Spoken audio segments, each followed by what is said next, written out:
All right, we are back for another episode. I'm going to say season 5, episode 2 of Black Ink Crew Chicago. This is my favorite of the franchises, if I haven't already said so. So, right now they're just recapping what happened last week. So, I'm looking forward to all the drama and the shenanigans that's going to be happening. I was going to review Love and Hip Hop Miami, but I'm not interested.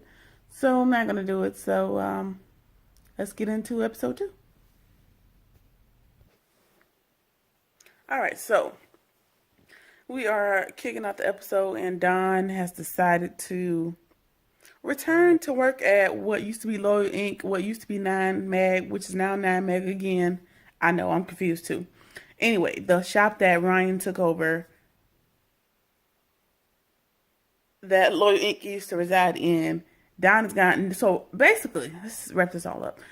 Don has decided to go back and work for Ryan, who has not been the greatest employer, but he got, he got to buy this house for his wife. He got to do whatever. We'll go with it. So he's in there, he's cleaning up, and his job is to prove to Ryan that he needs to be the manager, and he had aspirations of being the manager at Loyal Inc. And since that is no longer exists, he's gonna, I guess, attempt to be the manager at the new 9mag, even though there is Ashley or Brick, whatever her name is. There's already a manager at 9mag, so he's doing the things that the manager normally does. He's cleaning and wiping down stuff. So she walks in and she's like, "Okay, what's happening? Why is Don here?" And kind of doing tasks that I normally do. So I guess he's gonna be gunning for her job. And while he's in there cleaning, Bella is in there. She's just kind of, excuse me, but she's in there. She's just kind of pining over him, like, "Oh my God, he's so strong. He's like a black Hercules," and da da da da. So I hope she ain't the Charmaine of the shop that's just uh fucking off on everybody, because that we already had one of those at the old 9mag, and we don't need one of those at the new 9mag. But okay, girl, we'll see. All right, so while they're all standing there, Bella, whatever the girl, Bella, the manager girl, and Don, while they're talking, Van shows up. Now, mind you, Van, when Loyal Inc. got put out of the building, Van was a part of that whole fiasco of getting put out. However, he realized that he still has a key to the Loyal Inc. / 9mag building, so he decided he was going to book a client for that day and show up and use that key to enter said building. And he's about to go tattoo old girl. And Donna's like, "Hey, yeah, can I talk to you for a little while? Because everybody's confused as to why he's there, because he is not a part of 9mag, and him and Ryan almost just got into a brawl like the day before at the party. So we're all confused. So Donna's like, "Hey, can I talk to you for a minute? You and Ryan didn't resolve things. Like, why are you here?" He's like, "I'm gonna make money how I make money. You make money how you make money. If he doesn't want to talk to me, now he's gonna have to see me, and he's gonna have to see me. I guess he's gonna show up every day until Ryan talks to him, or until they duke it out, or I don't really know what's gonna happen. What's the outcome he expects to happen was showing up at this guy's shop. But yeah, so Van is going to tattoo his client, and Ryan is supposed to be in later on that day. So it's all weird. It's all weird to me. I'm gonna pop back in right quick because I forgot to mention that while Don and Van were talking at the 9mag shop, Van, when Don was like, "You guys need to go and squash this or whatever." And like I said last episode in my review, Van was saying, like, his issues with Ryan, it kind of goes back a couple years, and it's something that, I guess, it's something small. Like he said, it's something small that should have been squashed years ago, but they haven't squashed it. So they've had some kind of animosity for years for whatever reason. So they've kind of been tit for tatting each other for a while now. So I guess it's time for them to grow up. Excuse me, it's time for them to grow up and squash whatever the minor beef is, because who got time? And yeah, moving on. So Charmaine is working on WGCI. She wants the morning spot, which is, I guess, the coveted spot in radio or whatever. And they are pressuring her to talk about the 4 incident where he sent a video of his booty hole to to some girl, and Nikki broke up with him subsequently. And Charmaine's like, I can't do this. That's my brother. That's my friend. I can't do it. And they've convinced her that, hey, nobody knows him better than you, so why don't you just go ahead and do it and, be an advocate for him. And she doesn't do much in his defense. So yeah, we know Charmaine dumb. So Van is done, tattooing his client or whatever, and he's sitting on the couch and everybody's just kind of talking. It's awkward because he's not supposed to be there, but he is there. And unfortunately, Ford wants to be the middleman again and tell him, you guys need to work it out before you start working here. And Ryan walks in. Dun, dun, dun. Right. So Ryan walks in, and his immediate response is to come for the chicks. Why did y'all let him be here? We not even kicking it. We not cool like that. Why did y'all let him in here? And like one of the manager, the girl said, she's like, that's a big grown man. Like, what was I supposed to do? Like, force him to remove him? What was I supposed to say to get him out of here? Like, that's a grown man. Like, exactly. She has a point. If she's telling Van you need to go, and then that escalates because Van got an attitude problem, then what? She just She gets beat up on your account. I don't think they're safe. So he tells them, he tells the two women that are there, I'll talk to y'all tomorrow. Just go home. So basically he's sending them home for the rest of the day. And now him and Van are talking, and it looks cordial for the most part, but I doubt that it's going to stay that way after the commercial break. So, all right.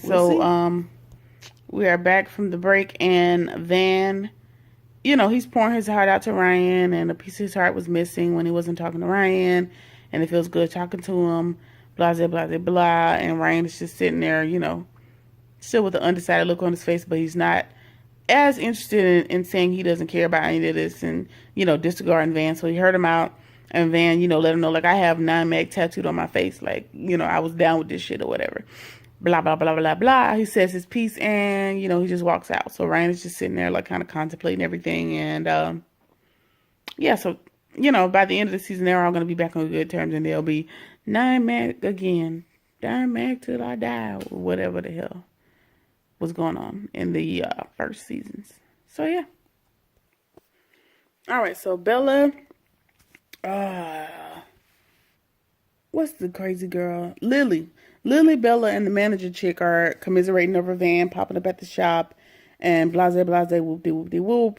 And they're kind of saying like Ryan spends all of his free time with his new personal assistant, who we met in the last scene. So that's gonna come to a head because it seems like he's spending more time with her, and it's giving me like when Caesar and Kat first started hanging out, and then they ended up like knocking each other off or whatever. That's probably what's happening between Ryan and, I don't even know his personal assistant's name yet. I haven't bothered to learn it, but that's probably what's happening between them. So he's not paying attention to the shop at the moment. So they keep going on, and Bella, she has to go pick her daughter up, and she explains how she lives with her brother right now, and him and his girlfriend argues all the time, and blah, blah, blah, blah, blah. Lily says, that's not a good environment for your daughter. I have an extra room. You guys can stay with me. So it's not going to work either because Lily is a drunk. Bella's a drunk, and there's a child involved. So that won't last from commercial break. And y'all, I totally forgot that Cobra was on the show. I forgot about Cobra. She was always a wreck. Like, she was always somewhere in the corner crying about something, but I forgot she was on the show. But anyway, Cobra moved back to Detroit or Michigan, wherever she was from. She moved away, so I'm assuming she's not on the show anymore. And so now Bella's moving in, and they're giving this whole fake storyline that Bella moved in, and her first day she's going out, and she's planning on leaving the baby with Lily, and she's actually Lily to change the baby's pamper and to keep it quiet, and she's coming in with all these rules. There's no way you are borrowing a room in my place of residence that I pay for, and you come in with stipulations. So obviously that's can't be real. But whatever, it was a good enough storyline. I just want to say Cobra's gone. I kind of like Cobra, but she was irritating with all that crying. So yeah. All right. Charmaine stops by Ford's house so they can have a chit chat, which, definitely not real because those two don't have anything in common to be stopping by each other's house having chit chats or whatnot. But anyway, and he was saying, he kind of thanks Charmaine for kind of sort of taking up for him on the radio show. And, he's been low key about the situation because, he's grown and whatever he wants to do, he's a freak. He does what he wants to do. nobody's business. Yeah, he said that him and Nikki ended on good terms, but according to Nikki's live a couple months ago, when she went live, she said that she was done with the show and she was done with four, and she basically didn't want to be made out to be a goofball like everybody else on the show, so she was out. Which I would too, because she's got her own success with her company, so I don't think she really needs to show as much as some of the other people, but that's neither here nor there. Yeah, that is where we're at. So we are back, and Gina is the personal assistant. Brittany is the manager, or she's the manager for now. Brittany decided to throw a kickback to break up the tension that's in the shop. Blah, blah, blah, blah. She invited some friends over. It looks like about 2 friends that she maybe, found somewhere in the corner. Whatever, not really a kickback.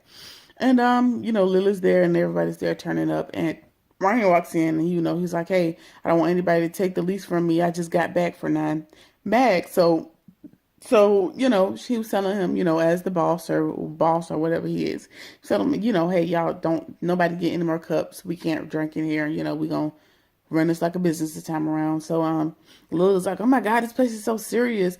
9 mag used to be a shot and a tattoo, which I get it. Historically, in 9 mag, all you did was, party, fight, and then the occasional tattoo. I get it. I understand. However, Ryan is changing the rules. He's the boss. And that's how it's gonna go. If he changes his mind next week, that's how it'll go then. So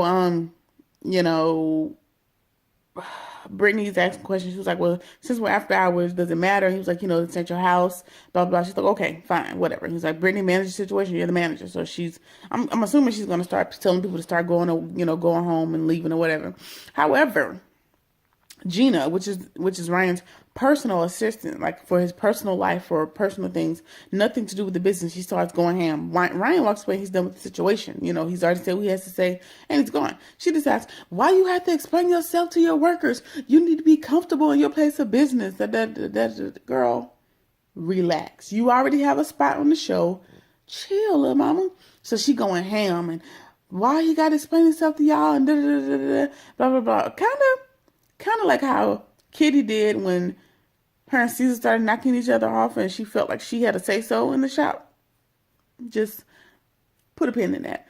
Bella and Brittany is like, our boss has already told us what we need to do. We got our instructions, blah, blah, blah. She's still going on and on and on. So her and Bella are, getting to a heightened situation, and I'm sure a fight's going to break out. And Lily's just sitting there being belligerent. So, we'll see what happens after the break. I don't remember where I ended. So, yeah. I think Lily and Brittany got into a fight with Gina, or whatever the personal assistant's name is, because she kept, coming in, piping up on something that had nothing to do with her. So, good. I guess her and Lily got into a fight. Lily's wig got snatched off. Cool. Whatever. Next day, Ryan calls a team powwow, to let them know, like, the rules are the rules, whatever. So he, lets everybody know the rank structure. He's the owner. He names all the 4 tattoo artists and the shop apprentice, the shop assistant, which is Bella. Gina's the personal assistant, and then he says, Brittany, you're the manager, and Don is the manager, and everybody's confused because, like, when did Don become the manager? I mean, Don just got back to the shop, like, last episode, so I'm going to assume, a week or so ago. So now he's the manager?